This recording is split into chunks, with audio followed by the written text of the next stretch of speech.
नमस्कार. आम्रपाली न्यूज चॅनलच्या बातमीपत्रात आपल्या सर्वांचं मनपूर्वक स्वागत. नूतन विनायक सोसायटी चंदनसार येथे बुद्ध पौर्णिमा, महाराष्ट्र दिन व कामगार दिन मोठ्या उत्साहात साजरा.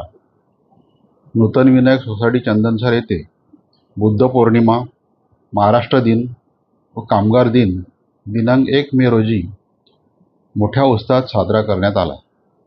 या कार्यक्रमात कृष्णा नरेश जैन या युवकाने आपल्या पहिल्याच भाषणाने सर्वांचेच लक्ष वेधून घेतले.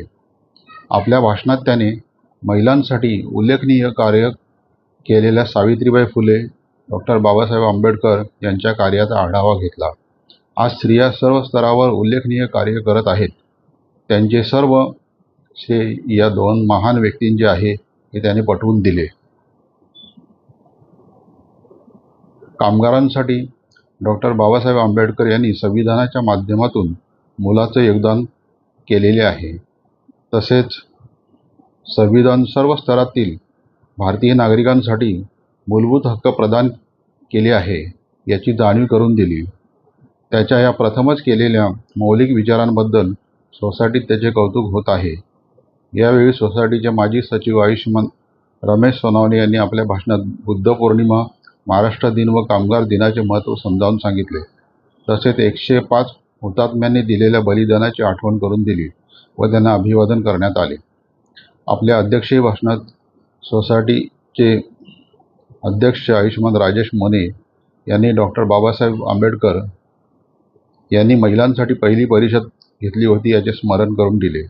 कार्यक्रमाचे सूत्रसंचालन दिनेश मोरिया यांनी केले.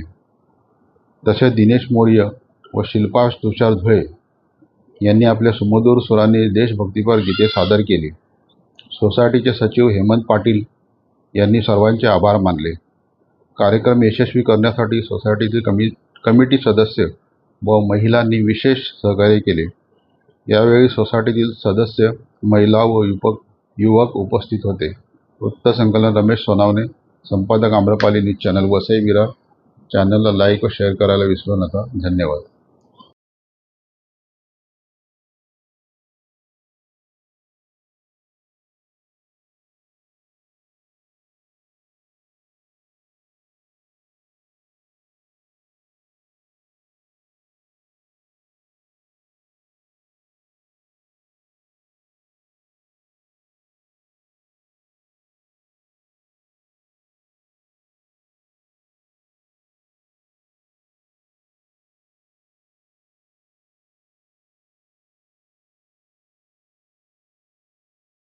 आणि हा त्रिवेणी संगम जुळून आलेला आहे. आणि या 3 दिनात औचित्य साधून आज आपल्या नूतन विनायक सोसायटीने सुद्धा या सणाला विशेष या दिनाचं महत्त्व जाणून आज आपल्या सोसायटीने छोटासा कार्यक्रम आयोजित केलेला आहे. तर त्याबद्दल आयोजकांचा मी आभार मानतो. आणि आज बुद्ध पौर्णिमा असल्यामुळे सर्वप्रथम आपण आपल्या कार्यक्रमाची सुरुवात बुद्ध वंदनेने पूजा आणि नंतर आपण आपल्या कार्यक्रमाला सुरुवात केली. सर्वांनी ज्यांना बोलता येईल त्यांनी बोलावं, नंतर बोलत मग हात जोडले तरी चालतो.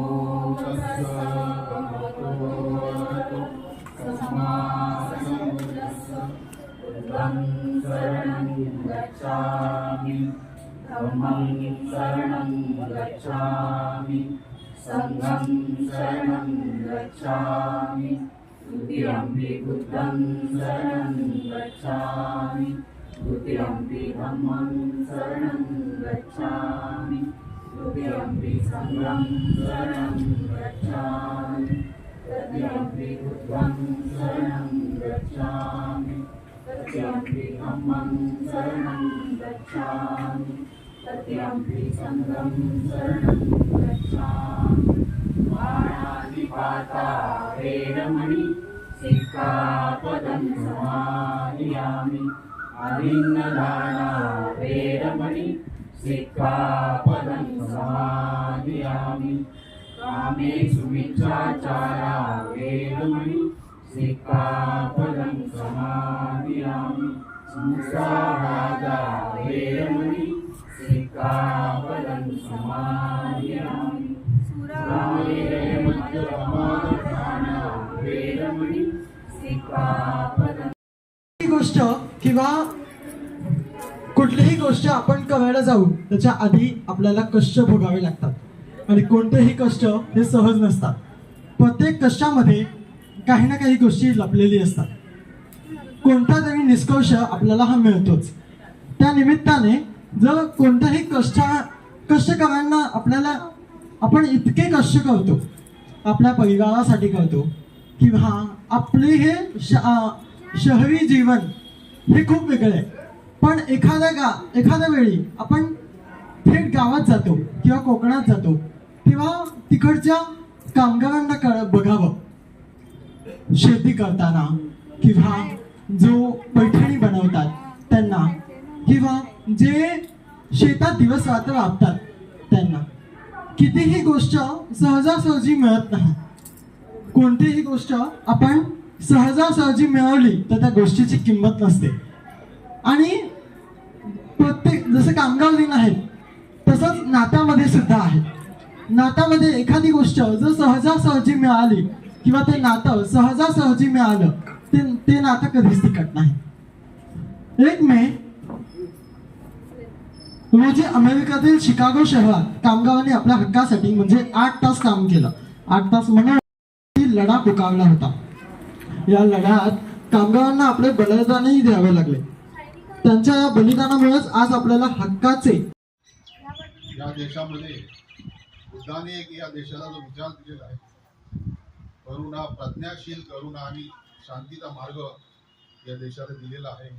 आणि गौतम बुद्धांची जयंती आज महाराष्ट्रातल्या देशातल्या संपूर्ण जगभर साजरी होत आहे.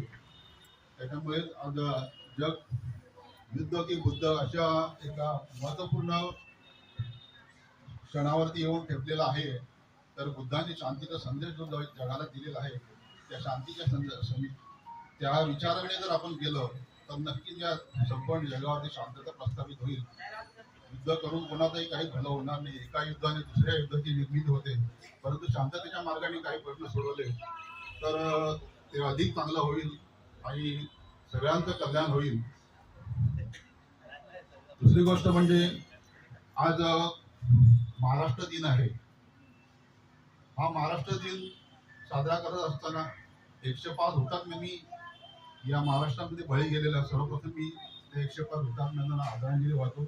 आज त्यांच्या बलिदानामुळे आज आपण महाराष्ट्रामध्ये आपलं महाराष्ट्र राज्य म्हणून आपण इथे राहतो, जगतो, राहतो आहोत. त्यांना विसरून चालणारच नाही. आणि त्याच्यानंतर कामगार दिन. संपूर्ण वर्षभर कामगार काम करत असतो, पण त्यांना सुद्धा त्यांच्या हक्काचं एक दिवस सुट्टी असावी म्हणून भारतरत्न डॉक्टर बाबासाहेब आंबेडकरांनी संविधानामध्ये कामगारांसाठी एक सुट्टीचा दिवस म्हणून जाहीर केला आणि तो कामगार दिन म्हणून सर्वप्रथम भारतामध्ये साजरा झाला. आणि ती परंपरा आज सुद्धा चालू आहे. तर कामगारांसाठी सुद्धा हा एक महत्त्वाचा दिवस आहे की तो त्यांच्या विश्रांतीचा दिवस आहे. त्यांच्यासाठी त्यांच्या आयुष्यामध्ये समाजासाठी किंवा वैयक्तिक कारणासाठी कुटुंबासाठी वेळ द्यायचा व त्यांना वर्षातून एकदा विश्रांती मिळावी म्हणून त्यांच्यासाठी हा एक क्षण आहे. या तिन्ही क्षण आज हे जुळून आलेले आहेत आणि ते आपण तिन्ही दिन साजरे करतो आपल्या सोसायटीमध्ये. हे खूप चांगली गोष्ट आहे. सर्वप्रथम मी आयोजकांचं मला आभार मानतो आणि या तिन्ही दिनात सर्वांना मी सोसायटीच्या सर्व सभासदांना व राहणाऱ्या रहिवाशांना मी शुभेच्छा देतो आणि माझे 2 शब्द मी इथे संपवतो. जय हिंद, जय महाराष्ट्र. बोधिसत्व डॉक्टर बाबासाहेब आंबेडकर यांच्यामुळे आज आपण इथे उभे आहोत, बोलू शकतो. सर्व काही सोसायटीचे व्यवहार चालतात, सर्व व्यवहार चालतात, बँका चालतात, आज त्यांच्या कायद्यांमुळे चालतात. आणि आज त्यांनी जे केलेलं आहे, जे रोवलेलं आहे तेच उगवते. खरं म्हणजे सर्वात पहिली जर सभा कोणी घेतली असेल महिलांसाठी तर ती डॉक्टर बाबासाहेब आंबेडकरांनी. आणि महिलांसाठी काय काय करावं, काय काय योजना आखल्या, त्यांनी त्यावेळेस एवढा अभ्यास केला. त्याच सगळ्या योजना आता चालू आहेत. शिवाय डॉक्टर बाबासाहेब आंबेडकरांनी जो आपल्याला मार्ग दाखवला, जी घटना लिहिली, त्याच्यावरती आपण आज उभे आहोत, आपण चालतोय. आणि आजच्या या त्रिवेणी संगमच्या दिवशी मी सगळ्यांना चेअरमन या नात्याने सगळ्यांना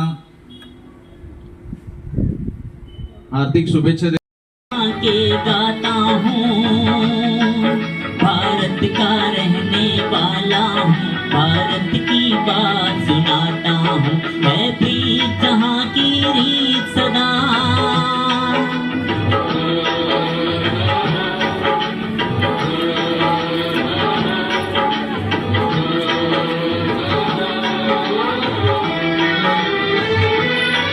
काले गोरे का भेद नहीं, हर दिल से हमारा नाता है.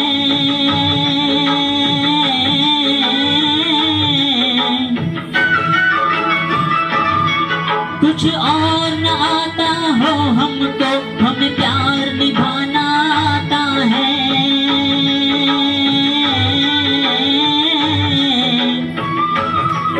जिसे मान चुकी सारी दुनिया हो, जिसे मान चुकी सारी दुनिया, मैं बात वही दोहराता हूँ, भारत का रहने